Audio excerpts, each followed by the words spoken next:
Hello, my name is Anaya Scott, and here is my formal enzyme presentation. Here is a table of contents for this presentation.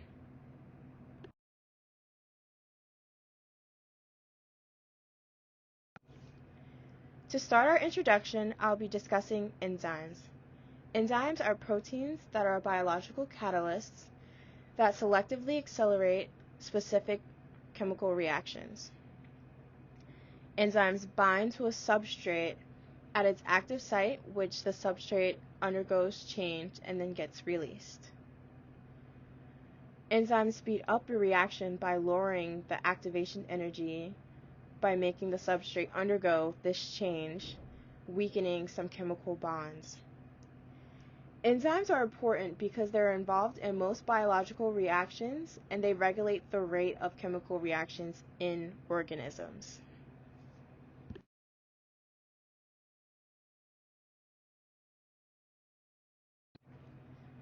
The enzyme we are working with in our enzyme experiments is trypsin. So, trypsinogen, it's an active form, gets synthesized in the pancreas, which then gets transported to the small intestine and then is cleaved to its active form, trypsin. Trypsin catalyzes the hydrolysis of peptide bonds by breaking proteins down into amino acids, cleaving after arginine and lysine. The function of trypsin is to aid in digestion. So, in animals, trypsin is found in the small intestine at the pH level of 8 with a temperature of 37 degrees Celsius or 98.6 degrees Fahrenheit. In bacteria, however, trypsin gets secreted from bacteria cells with a varying pH and temperature.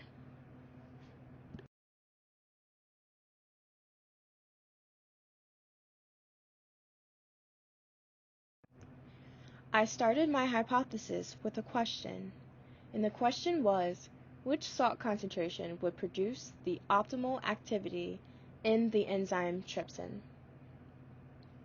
I came up with this hypothesis that if you increase the salt concentration at 50 degrees Celsius with a pH level of 8, then there will be more enzyme activity at 0.0 molars NaCl. I thought this because the salt concentration in the reaction buffer would denature the proteins in the enzyme trypsin, changing the charge, impacting hydrogen and ionic bonds, and changing the protein shape altogether.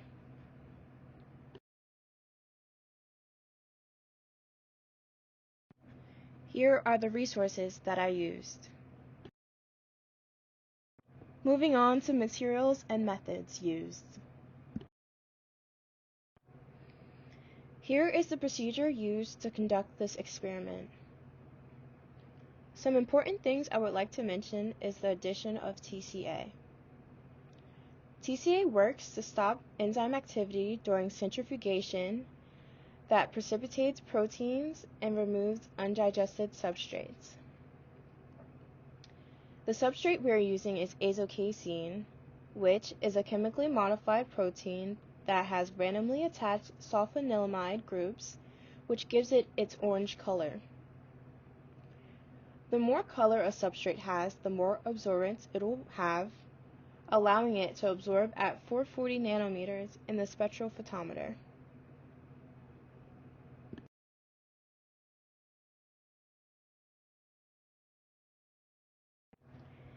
Here are the conditions used for this specific experiment.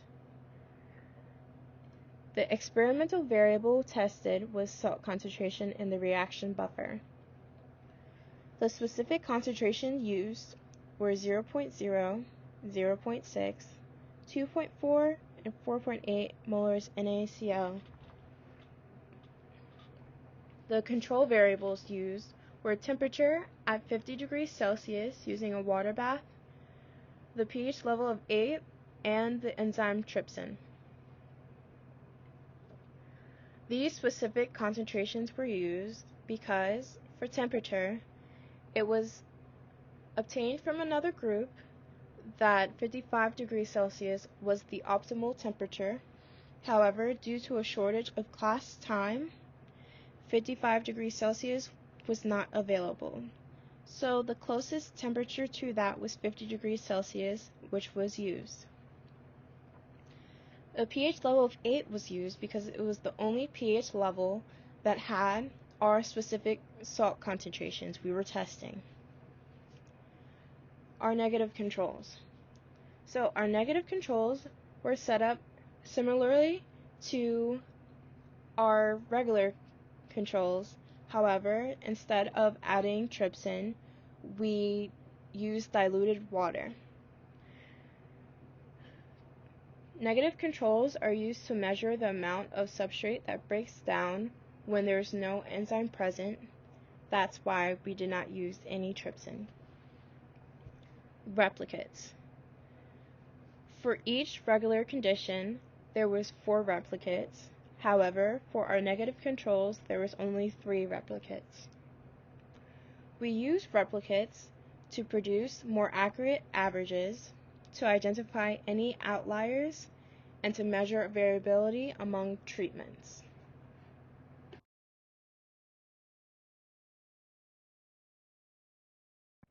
Results.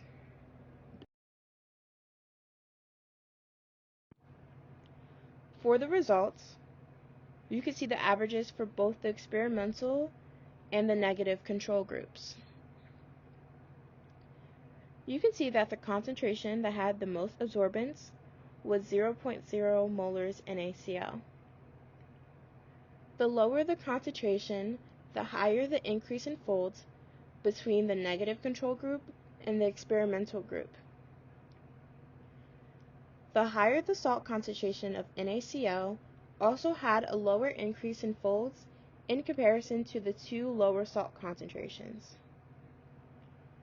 At the bottom of the chart, you can see the change between the experimental average and the negative control average.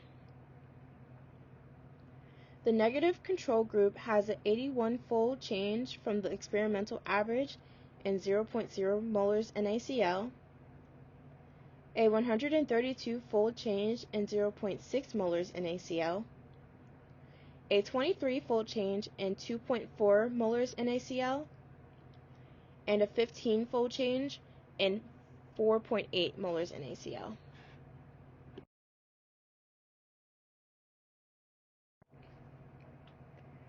When looking at the standard deviations, you see that the first 2 concentrations, 0.0 molars NaCl and 0.6 molars NaCl, have the most variation, while the last 2 concentrations, 2.4 molars NaCl and 4.8 molars NaCl, have less variance and are quite similar.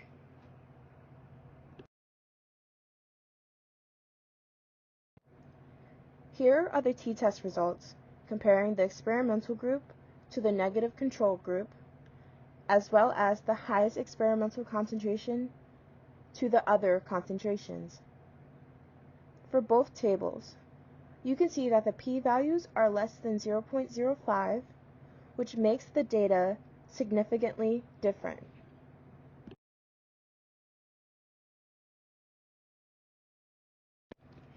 Here is a continuation of the t-test results. The t-test results show to reject the null hypothesis and that the absorbance at 0.0 molars NaCl is significantly different to that of the absorbances at 0.6, 2.4, and 4.8 molars NaCl. You can reject the null because the p-values for each set were less than 0.05, making it statistically significant.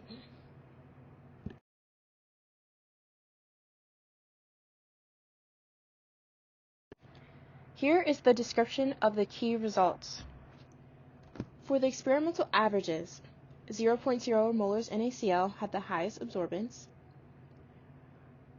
and it was shown that the increase in salt decreased the enzyme activity.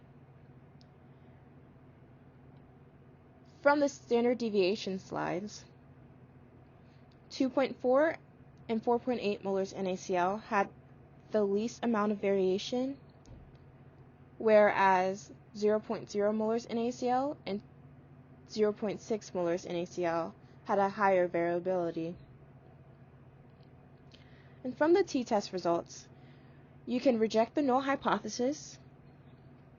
The absorbance at 0.0 molars NaCl was significantly different to the other concentrations, 0.6, 2.4, and 4.8 molars NaCl. And you can reject the null because the p-values were less than 0.05.